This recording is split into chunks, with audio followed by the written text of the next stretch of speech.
Welcome to TheKillFile, your favorite true crime podcast. I'm your host, Brittany Spears. Each week, we will explore the dark corners of true crime, unsolved mysteries, and murder. Join me as we uncover secrets, investigate evidence, and dive into the chilling details of some of the most fascinating cases. Get ready for a journey into the dark unknown because, in TheKillFile, nothing stays buried forever. Hi there, and welcome to episode 71 of TheKillFile. I'm so glad that you guys are back for another story. Before we jump into today's episode, a few quick reminders. First off, bonus content is going to roll out this week. Yes, this week over on the Patreon. These will be called The Hidden Files. If you're looking for a link to sign up, it's on our website, TheKillFile.com, where you can pay a few bucks a month for some bonus content from me. These will be things circling true crime, but they will be a little different than our normal stuff. Things like plane crashes, mobsters' lives, and assassinations, just to name a few. Another one that I'm trying to get up and running is called Listener Files, where you or anyone that you know can share your own true crime experiences, and I will compile them into episodes and add my own commentary for your enjoyment. I'm looking for anything from a hometown murder that stuck out to you, maybe when you were growing up, something that you maybe personally even witnessed. Maybe your mom was a secret serial killer who killed people with her baked goods, and you're the only one that knows. Maybe your son was a hitman, or maybe your friend was in the CIA and shared some stories. Long or short, dark or light, write those into the TheKillFile podcast at Gmail, or you could fill out the form on the website called Listener Files. Feel free to stay anonymous, and you can always change the names for total anonymity. While you're there on the website, don't forget to check out the merch by clicking Shop Merch. We have some awesome fall and winter cozy sweatshirts and hoodies that you're sure to love. Just take a look. Finally, please take a second to rate, review, subscribe, follow, whatever it is that you do on your particular app to get the new episodes every Monday, and if you can, please share a post or two on your own social media apps so that others in your own life can join us. You never know who might be looking for a new true crime podcast to listen to while they clean, cook, drive, work, take a bath, whatever. Okay, that's it for today's business. Let's talk about today's case. Today, we are going to talk about an OG serial killer, an old-timey one, which I personally love for whatever reason. We are going to be talking about the Atlanta Ripper. Trigger warnings for today are going to be murder and brutality. Here we go. Today's case is going to take us to Atlanta, Georgia, in the early 1900s, specifically around the year of 1911, where one particular newspaper, the Atlanta Georgian and News, printed on July 1st, 1911, would read things like a local club called the Order of Owls was trying to settle in court, restraining the new club that occupies the building to not have the name, which they did, the Owls Club, because of the use of the word owl. Also, they apparently wanted the furniture back from the building. This story, as boring as it is the first story on this page of the newspaper with a larger font headline. Yet, the one that stands out the most is at the bottom and is a measly few bullet points. And the headline is, quote, "Lynching Condemned." Another story in the paper would read about the large number of Confederates in Congress, specifically the Senate, and the story pointed out how many of them in each branch of Congress are veterans of the war, and how they heavily outweigh the men who wore blue in the battle. Which makes sense for the last section of newspaper that I was going to share. To give you an idea of what the times were like then, it stated that one of the bills that was introduced into the Senate included one by one senator, a Mr. W.T. Roberts, and the bill was to reduce the hours of labor in woolen and cotton mills from 66 hours a week to 60. Wow, what a bill. This is just a snippet of the local news from Atlanta. According to an AI overview of Atlanta in the year 1911, it was a growing city considered the quote-unquote New South that was rapidly becoming a hub for transportation. The population of Atlanta was about 155,000 people, and it had strict segregation, and of course with that means the city's black population was limited, to say the least, with opportunities even though the city was going through a residential boom as well as a commercial. Although Atlanta wanted to project an image that was just seemingly untrue, that it was a tolerant city, the Jim Crow laws were still in effect, and it was heavily segregated. For those of us who have maybe heard of the Jim Crow laws but aren't sure quite what that means exactly, I will give you a quick reminder. First off, I always, even until now, thought that Jim Crow was a person. I had to look up what the terms meant a long time ago, but I still thought that this was some asshole out there. Turns out that the name Jim Crow was taken from a fictional minstrel character, which then I had to look up what minstrel meant, and I learned that it is a name given to a group of entertainment's members who usually would blacken their face, singing, dancing, and basically making fun of black people with comedic routines that included heavy stereotyping. Jim Crow laws were both local and state laws that enforced segregation in the U.S.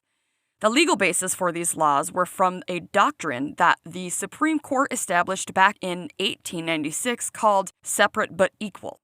But we all know that that's not how things went down. Black people were far from equal, along with anyone else who wasn't white. The facilities that black people were allowed to use were by far inferior. These could be things like water fountains, restrooms, restaurants, schools, hospitals, swimming pools, and even beaches. During this same time, something much darker was taking place in this busy city when black or mixed-race Atlantan women were turning up slaughtered. At least 20 black or mixed women would turn up dead in similar fashions between the years of 1911 and 1915. The Atlanta Ripper is thought to be the city's first serial killer, and this would come on the heels of the racial annihilation of 40 black men in 1906, after some unsubstantiated assaults of white women were thought to have occurred. The city was racially tense, to say the least. This case isn't exactly well known, but I think it's important to share. These victims deserve their stories to be told, no matter how brief. We should remember the victims. There isn't a ton of information known about the victims because of the time and lack of documentation back then, but I will do my best. It was hard to figure out exactly when the killings first started for the authorities. Some sources would say that it was a murder of a 35-year-old woman named Rosa Trice that was found on January 22, 1911, and she would be found not far from her home. Sadly, her skull had been crushed and her throat was slashed, and she was even stabbed in her jaw. Overkill. Her husband at the time was arrested for her murder initially, but then he was released due to lack of evidence that it was him. On May 27, 1911, a woman named Belle Walker, who at the time worked as a cook, was supposed to come home after work that day, but she never made it home. When her sister would go out looking for her the next day, she would sadly be found only 25 yards from her own home, with her throat cut. The next victim was found on June 15th. A Miss Addie Watts was also found with her throat slit. 2 days later, Lizzie Watkins was found dead in the same way. July 1st, 1911, a young 20-year-old woman was waiting for her mom to get back from the grocery store. Her name, Emma Lou Sharp. But when her mother hadn't come back, she decided to go out looking for her. Emma got to the grocery store and found out that her mom had never made it to the store. As Emma was walking back home, probably wondering what to do next to search for her mother or where she could be, a tall, black man who was muscular and dressed nice would come up to Emma and ask how she was feeling. Emma tried to get past the man, saying that she was fine, but the man had blocked her from being able to walk past him. And he told her she didn't need to be scared because, according to the Big Book of Serial Killers, Volume 2, he didn't, quote, hurt girls like you. And then, out of nowhere, the man stabbed Emma in her back. Emma ran away from the man, screaming in fear, and begged for help. Thankfully, she was able to get away. Sadly, Emma would learn later that her mother had been murdered. And the New York Times reported Emma's mother, Lena Sharp, who was about 40 years old, had her throat cut so deeply that it nearly decapitated her, and her body had been horrifically mutilated. In the papers, there would be a $25 reward offered for the capture of the murderer. When converted to today's money, that's only about $853 for the capture, not for information, not for clues, but for the capture of this killer. I couldn't help but wonder, and this is my own conjecture, but was the amount so low because this presumable man was only targeting black women?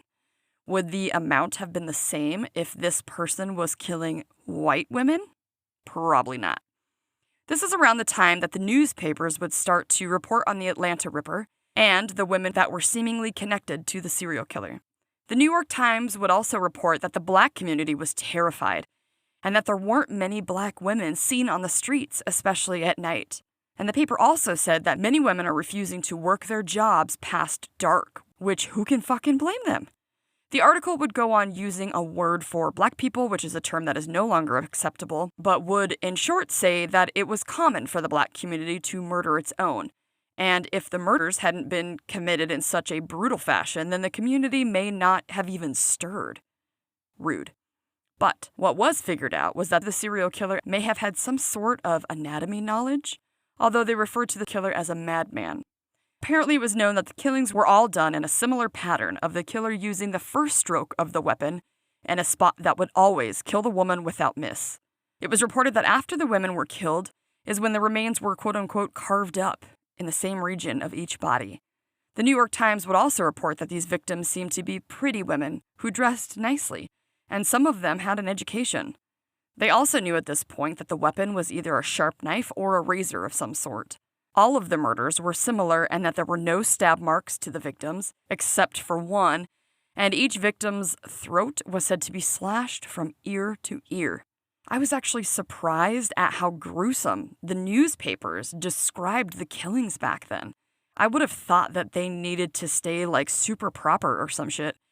It was also stated that the victims looked as if they had all been caught by surprise, with their heads yanked back and a swift cut across the throat that would have almost instantly killed them. It was also known that the killings seemed to be in a pattern at this time of each Saturday night, and the killings were widespread. They weren't in the same part of the city. One witness would report a sighting of who they believed to be the Atlanta Ripper, and this story for some reason creeped me the fuck out. This young woman, only 22 years old, Mary Yeldell, was leaving the home of a Mr. Selker, for whom she was a cook. From down an alleyway nearby, she heard a low whistle. When Mary would stop in her tracks, because yeah, who wouldn't when you hear a whistle coming from a dark alleyway? I'm assuming that this was at night, if she had just gotten off work. When she had stopped, she would notice a tall, black man coming towards her who was well-built, and she would say that he seemed agile. Mary screamed and took off running back to the house where she worked when Mr. Selker grabbed his, what was said to be, revolver. He ran to the alley, and the man was still standing there like a total fucking creep. I can just picture this shit in my head, and I don't like it one bit. Mr. Selker told the man to put his hands in the air, but instead the man bolted down the alleyway. Mr. Selker called the police, who showed up on their cop motorcycles, but they couldn't find the man. I must be stupid, but I did not know that there were motorcycles back then. Not long after this incident, the churches for the black communities were the ones who finally added to the reward money for the killer, which I'm so glad that they did, but it also pisses me off that the churches had to do this instead of the authorities or the government. But all right. Up until the man was seen after scaring Mary, the murders were taking place each week on a Saturday night like clockwork. But after Mary was able to escape, this assumed serial killer changed his pattern. Maybe he couldn't wait. The next victim would be found on Tuesday, meaning the killer struck on a Monday night. Escalation? Maybe. On July 11th, there would be a small group of men that were working when they would discover a pool of blood on the road. When the men saw that there was actually a trail of blood that went away from that pool that they had found, the men would follow it to see what had happened. There was a small trench where they would find the body of a worker at a nearby laundry. Her name was Sadie Holly, and horrifically her head was almost decapitated as well, with a deep cut. As well as her throat being slashed, her shoes were missing.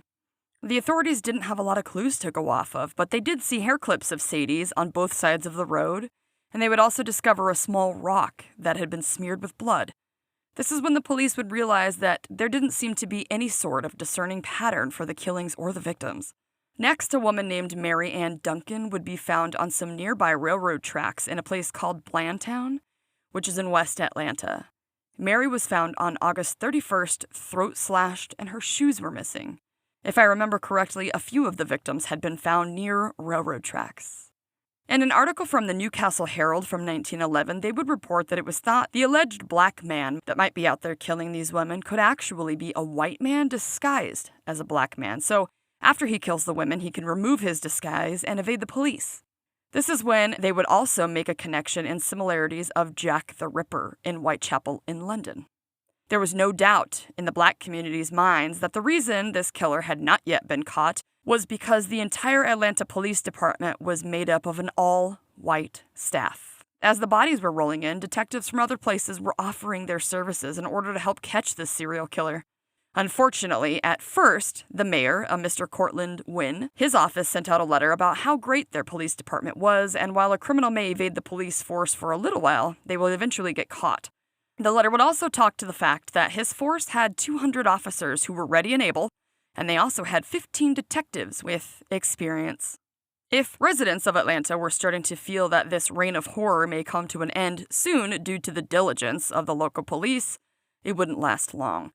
Just a week after the mayor made those comments in a note, a woman would be found with her head almost decapitated, and her heart had been cut out of her chest and placed next to her body, and to top it off, she had been disemboweled.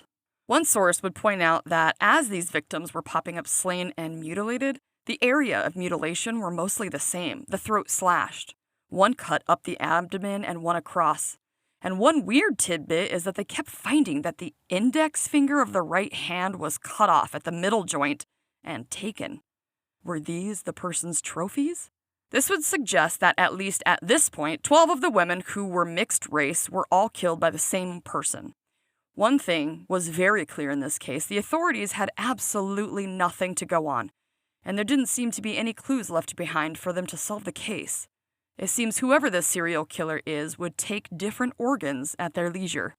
Now Mayor Wynn would take a different tone when addressing about the case, publicly coming out and placing pressure on the Atlanta police for more movement to happen.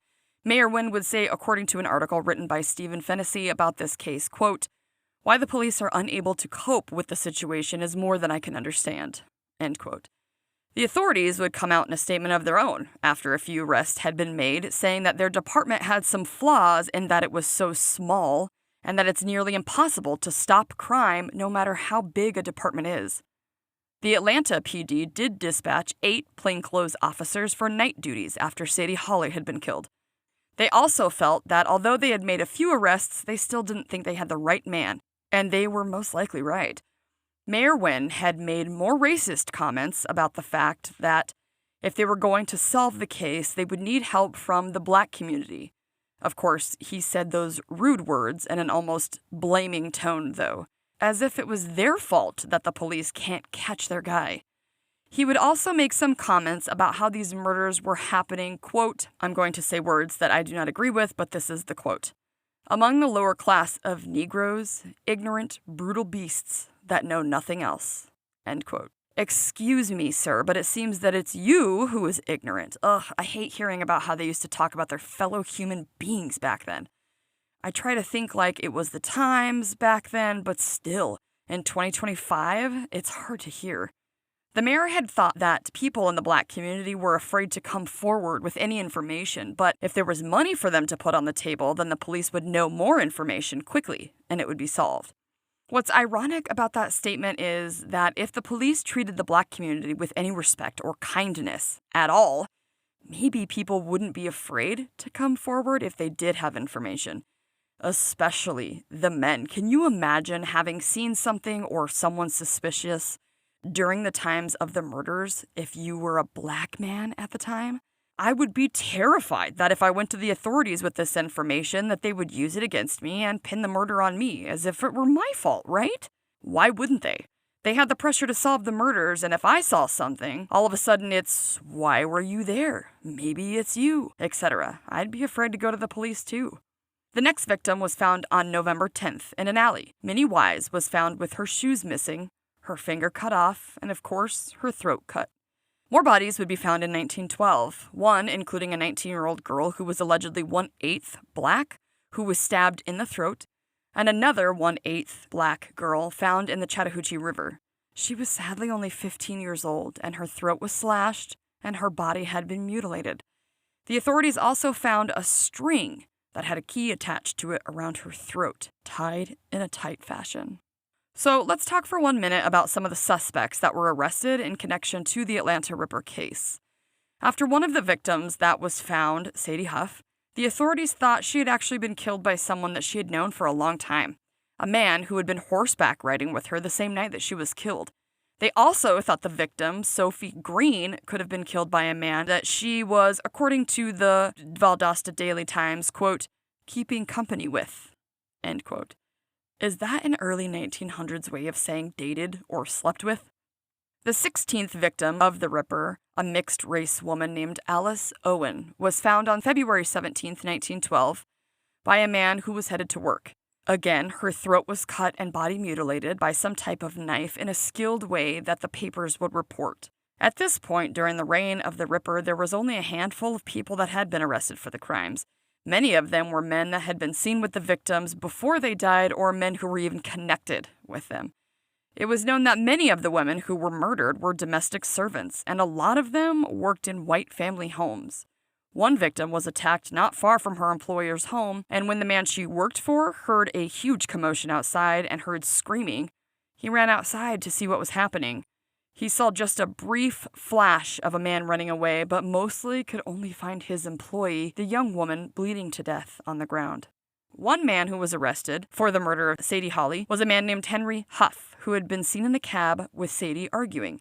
The authorities would find blood on his pants, and they also noticed some scratches on this guy's arms. And although he was indicted by the grand jury, he would later be found not guilty, and of course the whole time the Ripper had been continuing his work. Another suspect of note was a man named Henry Brown, who was arrested in August of 1912 on charges of murdering a victim named Florence. Apparently, Brown's wife called the authorities on her husband because he had come home wearing clothes that were stained with blood on quite a few of the Saturdays that would match up with the murders. Unfortunately, he was acquitted on the charges because a witness would come forward saying that they saw Brown being beaten in police interrogation, and this was basically until Brown would confess.